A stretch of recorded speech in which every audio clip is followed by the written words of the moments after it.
পৃথিবীতে যদি আমি আর আপনি শান্তি চাই, কি চাই? শান্তির একমাত্র উপায় ইসলামের রাষ্ট্র কায়েম। আর ইসলামী রাষ্ট্র কায়েম হওয়ার সবচেয়ে সহজ পদ্ধতি জিহাদের মাধ্যমে। কেতালের অর্থ যুদ্ধ না, কেতালের অর্থ হলো জিহাদ। কেতালের অর্থ কি? কিন্তু আমাদের সমাজে আমাদের অনেক ভাইয়েরা বুঝে না জিহাদের বাংলা কি কয়?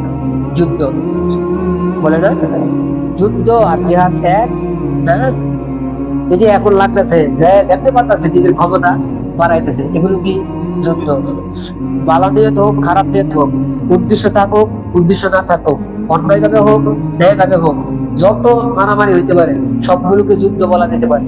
কিন্তু কি বলা যাবে না? জিহাদ বলতে হবে ওইটাকে যেটা একমাত্র আল্লাহর জন্য হবে এবং শরীয়তকে, ইসলামকে শক্তিশালী করার জন্য হবে। এবং ওই ক্ষেত্রে হবে যে ক্ষেত্রে ইসলামের দাওয়াত পৌঁছাইতে, ইসলামের আমল করতে বাধা যদি কেউ দেয়, বাধা এসে পড়ে, মাঝখানে হায়াল হয়ে যায়, দেয়াল আইসে পড়ে, তো এটাকে হটানোর জন্য যে কাজ করে সেটাকে বলে কি?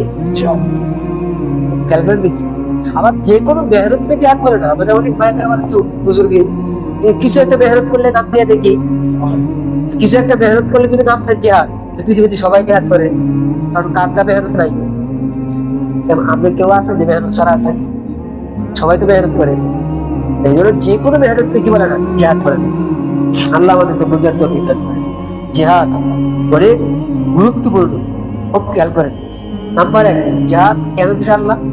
জিহাদ দিছে একটা মাকসাদ আছে, মানুষকে পরীক্ষা করার জন্য। ইমানদারদেরও পরীক্ষা, কাফেরদেরও কি পরীক্ষা। ইমানদারদের পরীক্ষা আল্লাহর জন্য জান দেয় কিনা, বুঝতেছেন? আর কাফেরদের পরীক্ষা কেতালের কথা শুই না, সাথে সাথে সেই ইমান আনে কিনা, ইমান আনে কিনা, এটা তার পরীক্ষা। শুধু মুসলমানের পরীক্ষা না, কাফেরদের পরীক্ষা। খেয়াল করছেন? আরেকটা, জিহাদ কেন দিছে? জিহাদ দিছে আল্লাহ আমার আপনার বিপরীতে কিন্তু জান্নাত তৈরি করছে। জান্নাত তো সাধারণ জিনিস না, অসাধারণ। অসাধারণ জিনিসের মালিক হয়ে দেবে। আর এসে দিছে বসে জায়গা নেই, হ্যাঁ, কফি খাইবেন, জান্নাত এমনি এসে পারবো? ভাই কথা বুঝেন নি? আপনি বিয়ে করছেন যে ধানমন্ডিতে, এবার আর কি গুলশানে বাড়ির মালিক হবেন। এবার আপনি বাড়িতেই বসে দিয়েছেন, না কোনো ব্যবসা, না কোনো কাজ, না কোনো কামাই, কোনো কিছু না। মানুষে বলবো না আমার সমস্যা? হ্যাঁ, তাহলে আমরা সবাই জান্নাতের মালিক, কিছুই করবো না, হইতে পারে না। আল্লাহ আমাদেরকে দিয়েছে জান্নাত কামাই করার সবচেয়ে সহজ পদ্ধতি জিহাদ।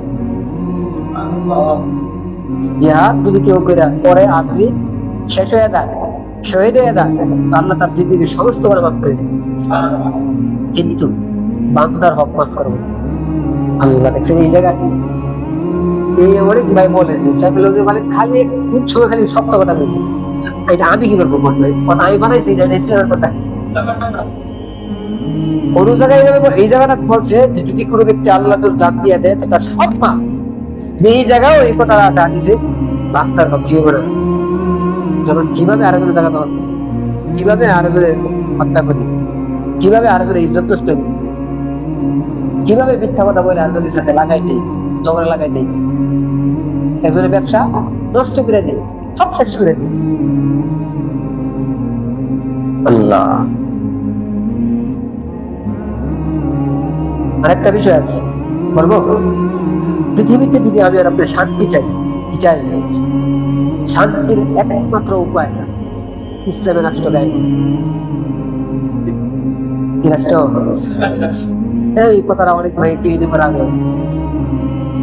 রাগ ওই সমস্ত ভাইরাই করেন যে সমস্ত ভাইরা বুঝে আসে, যাদের বুঝে আসে তারা রাগ হইব দূরে করতে হবে, কি হয়? খুশি। জান্নাতে আমাকে আপনাকে আল্লাহ তাআলা বলছিলাম চাউলের খাবার না, রুটির খাবার না, কিসের খাবার হইব? ফলের। অনেক ভাই মানে ছিলেন না ওই দিন। জান্নাতে আমার আপনার মেন খাবার কি হবে? ফল। কেন? আমরা যে চাউল খাই আর রুটি খাই খিদার কারণে। জান্নাতের খাবার খিদার কারণে হইব না। খিদা তো একটা কমজোরি, দুর্বলতা। জান্নাতে আমার আপনার কি থাকবে না? দুর্বলতা থাকবে। বাকি এছাড়াও ফল ছাড়াও 4টা নহর থাকবে জান্নাতে। সুবহানাল্লাহ। 1 নম্বর পানির নহর।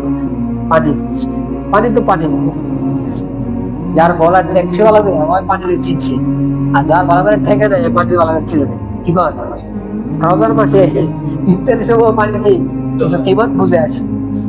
2 নম্বর, এই দুধের নহর থাকে, দুধের নহর। দুনিয়ার দুধ সময় পার হয়ে গেলে একটু কেমন জানি হয়, জান্নাতের দুধ আর ভারতে কাঁচা থাকে। সুবহানাল্লাহ। 3 নম্বর, শরাবে তুহুর, পবিত্র শরাব মানে শরবত থাকবো। বুঝতেছেন নি? দুনিয়ার মদ না, দুনিয়ার মদ ধাক্কা খাই, পচা খাইলে মত নষ্ট হয়ে যায়, ফেলা আবার ধাক্কা সোজা করে। কিন্তু জান্নাতের যে শরাব, এটা পান করলে সেকেন্ডে সেকেন্ডে তার শুধু আনন্দ বাড়তে থাকে। সুবহানাল্লাহ, আনন্দ বাড়তে থাকে। আমি তো পুরা বুঝাইতে পারবো না। হাঁচি দিচ্ছেন না আপনার, হাঁচি দেন না, চুপের হাঁচি দেন না, হাঁচি দেওয়ার পরে দেখেন একটু ভালো লাগে। হ্যাঁ, 100 মিলবো না, আমি বুঝাইতেছি, কারণ জান্নাতের কথা 100 বোঝানো সম্ভব না। তো এই সেকেন্ডে সেকেন্ডে আমার আপনার আনন্দ বাড়তে থাকবে। আর 4 নম্বর, পরিষ্কার স্বচ্ছ মধুর নহর থাকে, মধু। আমাদের দেশে মধু তো ভালো খারাপ না, কিন্তু বেশি দিন চলে গেলে মধুর একটু কেমন জানি হয়ে যায়। জান্নাতের মধু কিছুই হবে না, নতুন তাজা যেরকম বড় একই ভিতর। আল্লাহ আমাদের সবাইকে জান্নাতে যাওয়ার তৌফিক দান। জিহাদের যখন হুকুম আসছে, যারা মুনাফিক চোখ বড় বড় হয়ে গেছে, হায় হায় কখন যদি কুটিতে কি হয়ে যায় না, বুঝেন না মনে। এখন দেখবে সবাই শান্তিতে চলতেছে, যদি সংবাদ আসে যে জিহাদ চলে গেছে, তখন অনেকে ধরে ধরে চলে গেছে। কথা বুঝেন কি রাখবে। পৃথিবীতে যদি নিরাপত্তা কেউ আমি আপনি চাই, নিরাপত্তার জন্য সবচেয়ে বড় আবশ্যক ইসলামী রাষ্ট্র। আমার এই কথা যদি কোনো প্রশ্ন থাকে, আমি আপনাকে বলবো একটু কষ্ট করে, বর্তমান 100 বছর যাবত ইসলামী হুকুমত নাই। 100 বছরে কতজন মানুষকে হত্যা করা হয়েছে? ফিলিস্তিনে কত মানুষকে হত্যা করা হয়েছে? প্রথম বিশ্বযুদ্ধে কত মানুষকে হত্যা করা হয়েছে? দ্বিতীয় বিশ্বযুদ্ধে কত মানুষকে হত্যা করা হয়েছে? কথা বুঝতেছেন না? বিভিন্ন জায়গায় কতগুলো মানুষকে হত্যা করা হয়েছে, এগুলো লিস্টি করেন। আর ইসলামী হুকুমতের 1000 বছর যদি চান, 1000 বছর লিস্টি করেন, যদি বিনয় দেখেন, আসমান জমির পার্থক্য হয়ে দিন। যদি এত বছর হিসাব করতে না পারেন, আমার নবীর জমানা, আমার আপনার নবীর জমানা, আমার আপনার খোলাফায়ে রাশিদিনদের জমানা মাত্র 30 বছর, 10 বছর লাগান, 40 বছর, 30 থেকে 40 বছর, 40 বছরে কয়জন মারা গেছে। আর এখন শুধু ফিলিস্তিনে কয়জন মারা গেছে, কথা বুঝে দেবো না। অন্যভাবে যারা মারতেছে মুসলমানদেরকে, এরা কি পরিমাণ মারতেছে, এক ঘটনা যেই পরিমাণ মারতেছে, ইসলামের ইতিহাসে 100 বছর এত পরিমাণ কি করা হয় না, মারা হয়। আমি এক জায়গায় আমার খেলা আসতেছে একটু বেশি বেশি নবীর জমানা আর খোলাফায়ে রাশিদিন জমানা যদি মিলানো হয়, 700 থেকে 800, 700 কম হইবে।